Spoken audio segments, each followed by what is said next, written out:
কেমন আছো? আমি মোটামুটি ভালো আছি। এই যে হচ্ছে একটা আমাদের ভাই, কি নাম বলে দে? তারু ঘোষ। তারু ঘোষ। ওর নাম হচ্ছে তারু ঘোষ। ও বাড়ি বাড়ি কোথায় বলে দে? বাড়ি ফুলবেড়িয়া। ফুলবেড়িয়াতে ওর বাড়ি। তুই কেমন আছিস? হ্যাঁ, কেমন আছিস বল। আমি ভালো আছি। বল বন্ধুরা, তোমরা কেমন আছো সবাই? বল। বন্ধুরা খুব খুব ভালো আছে। একদম ওকে আছি সবাই। আজকে আমরা অঙ্কা ভাইয়ের সাথে, আমরা না, আমি একাই অঙ্কা ভাইয়ের সাথে কথা বলছি। অঙ্কা ভাইকে ডাকলাম, আমি বলি আয় তুই আমার কাছে বসবি, আয় তোর সাথে আমি অনেক গল্প করব, কথা বলবো। ওই জন্য এসছে, না হলে আসে না।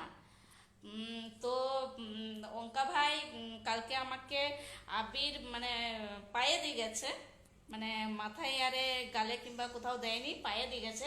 তো এখনো পর্যন্ত মিষ্টি খাওয়ায়নি ও। তুই মিষ্টি খাবি?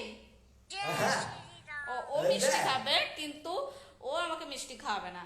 তবুও আমি মিষ্টি ওকে খাইয়েছি কালকে। আজকে আমি বললাম যে তুই মিষ্টি খাবি, বলছে না আমি মিষ্টি খাবো না।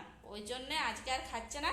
তো ওর কাছে এমন একটা ঠান্ডা স্প্রাইট আনা করাই ওর পয়সার থেকে।